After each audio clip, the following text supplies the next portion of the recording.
E aí galera, tudo bom? Preparados para mais uma revisão? Então, segue a vinheta!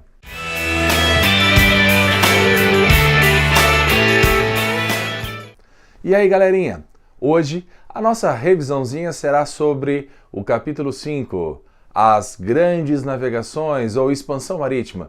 Aí tanto faz, todo mundo chama de um jeito diferenciado, tá ok? Mas o que eu preciso lembrar primeiramente sobre isso? Quando a gente fala sobre grandes navegações, nós estamos começando a falar lá pelos anos de 1400 mais ou menos, quando alguns grupos começaram a navegar. Literalmente isso, navegar.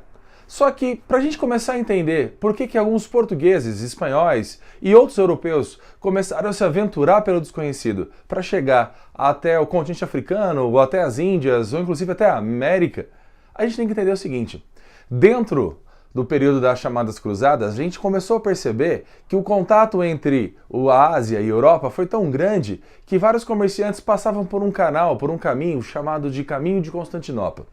Só que um grupo chamado de turcos otomanos fecharam aquele caminho e começaram a cobrar altas taxas para quem quisesse passar por ali. E claro que isso fazia com que a burguesia constante, os reis, iam perder dinheiro. Então, o que aconteceu? Uma certa nação na Península Ibérica chamada de Portugal, ela já estava começando a se organizar, a navegar por caminhos diferentes. Como assim? Portugal, ela começou a se desenvolver porque ela possuía um litoral favorável, porque ela possuía uma burguesia mercantil, porque ela já tinha o poder centralizado nas mãos do rei e, ao mesmo tempo, Portugal possuía um conhecimento náutico. Como assim, professor, um conhecimento náutico? Portugal começou a desenvolver, numa região chamada de Sagres, uma escola. Não, mas não é essa escola normal que a gente conhece hoje em dia, não. Era uma escola para estudos náuticos, para se aventurarem pelo desconhecido, para avistarem as coisas mais distantes. E aí, nessa escola de Sagres, eles começaram a desenvolver diversas habilidades. Pegaram a bússola, que era de origem chinesa, e colocaram em navios. Começaram a desenvolver cartas que orientavam as pessoas, chamadas de cartas náuticas. Começaram a pegar o astrolábio e a balestilha e começaram a se orientar pelas estrelas. Tudo isso começou a proporcionar também ao desenvolvimento de uma embarcação mais rápida, chamada de caravela. Para quê? Para que eles pudessem se orientar e navegarem pelos lugares que até então, lá pelos anos de 1500, 1600, eram desconhecidos para os portugueses, que eram desconhecidos para os europeus. Desconhecidos por quê, professor? Eles eram desconhecidos porque a igreja dizia que existiam monstros marinhos, porque a igreja dizia que existiam diversos objetos além mar que dificultavam as pessoas a navegarem, porque as pessoas imaginavam que existiam grandes dificuldades, como por exemplo um abismo além do horizonte, onde você cairia, ou um abismo no meio do oceano. Nossa! Tudo isso é o que eles pensavam, é o que eles imaginavam que aconteceria. Os portugueses, eles então se romperam nessas aventuras e acabaram se organizando e indo para a ilha de Ceuta. Ao navegarem até a ilha de Ceuta, conseguiram atravessar o oceano, um pedaço dele, mas foram aos pouquinhos. Depois, tentaram passar por um lugar chamado Cabo do Bojador, que dificultava os navios a atravessarem. Só que do Cabo do Bojador, eles conseguiram atravessar. E juntamente com esse cara chamado Bartolomeu Dias, eles começaram a mapear o litoral do continente africano, as rotas, os caminhos, os mais diferentes lugares para que eles pudessem ir em direção ao sul. Quando chegaram na região sul, uma nova dificuldade. Todas as correntezas levavam os barcos a baterem nas rochas. Mas aí, o próprio Bartolomeu Dias, em 1488, fez um caminho um pouquinho mais longe, conseguiu pegar uma outra rota marítima e atravessou o temido Cabo das Tormentas, que para os portugueses começou a ser chamado de o Cabo da Boa Esperança. Com isso, Vasco da Gama continuou o trajeto e chegou até Calicut nas Índias, trazendo para a Europa especiarias, cravo, canela, gengibre, noz moscada, seda e uma série de produtos para enriquecerem. Tudo isso gerando um altíssimo lucro para os portugueses. Tá, tudo bem, a viagem demorava aí quase um ano, mas era altamente lucrativo. Era isso que a gente tem que começar a entender então. E esses portugueses então, ao se aventurarem por esse desconhecido, falaram, nossa, descobrimos diversas coisas. Mas espera aí, ao lado de Portugal, no recém-criado Espanha, essa nova nação, começaram a olhar essas aventuras e começaram a pensar, mas espera aí, a gente também quer essas riquezas, a gente também quer.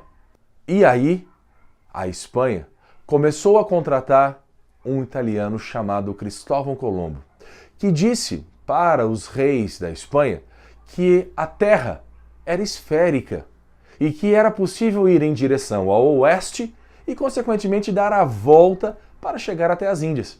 Nossa, professor, e ele conseguiu? Demorou mais de 40 dias, mas ele não chegou nas Índias, ele acabou parando num lugar, um novo continente, um novo mundo, ao qual ele acabou morrendo acreditando que havia chegado nas Índias.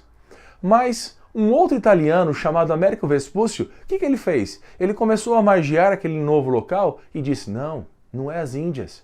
Aquilo ali é um novo continente. E por ser um novo continente, vamos homenagear esse cara que fez isso. O nome dele chamava-se Américo Vespúcio. E o novo continente vai ser chamado de América. Só que os portugueses ficaram de olho naquilo e falaram, meu, eu quero um pedaço daquela terra. E aí, eles foram até o Papa, os portugueses e os nossos amigos espanhóis fizeram um acordo chamado Tratado de Tordesilhas. E nesse Tratado de Tordesilhas vai dividir o mundo entre Portugal e entre Espanha. E ao dividirem o mundo entre Portugal e Espanha, o que a gente passou a entender? Que a 370 léguas da ilha de Cabo Verde, tudo que fosse conquistado a partir dali pertenceria a Portugal. Depois da divisão no tratado, pertenceria à Espanha. E aí, em 1494, um pedacinho de uma terra na América vai pertencer a Portugal, que será somente oficializada no ano de 1500, através de um cara chamado Pedro Álvares Cabral. Bom, quando os portugueses chegaram aqui na América juntamente com os espanhóis, eles começaram a conhecer uma série de novos produtos aqui na América. A batata, o tomate, o milho, o cacau. E esses produtos começaram a ser levados para a Europa e caíram no gosto do europeu, levando aos preços a subirem de uma forma avassaladora. O nome, na Europa disso, chamou-se de Revolução Comercial. Uma série de novos produtos chegaram para os europeus. Nossa, professor, então, mediante tudo isso, o que aconteceu? Os reis, ao perceberem todas essas riquezas, eles então começaram a adotar uma política econômica chamada de mercantilismo. Dentro desse mercantilismo, o que eles queriam era enriquecer uma nação, ter um rei rico. E por causa disso, o que eles vão fazer então? Eles vão começar a buscar metais preciosos, chamado de metalismo. Quanto mais ouro eu tiver, mais rico é minha nação. Eu também vou começar a desenvolver a teoria protecionista para dificultar a importação de mercadoria, para estimular a produção de produtos dentro do meu país. E para isso, produzindo mais, eu vou querer exportar essas mercadorias lá para frente. O nome disso? Balança comercial favorável. Quanto mais eu exportar, mais dinheiro eu ganho e mais rico eu fico. Só que eu acabei de falar para vocês que os nossos amigos europeus fundaram colônias. E essas colônias se viram obrigadas a respeitarem uma coisa chamada Pacto Colonial. O Pacto Colonial, de uma maneira muito simples, quer dizer a função de uma colônia é enriquecer a sua metrópole, obrigando a colônia a comprar e vender unicamente para a sua metrópole. No caso, o Brasil deveria vender e comprar produtos apenas de Portugal. E com isso, enriquecendo a metrópole.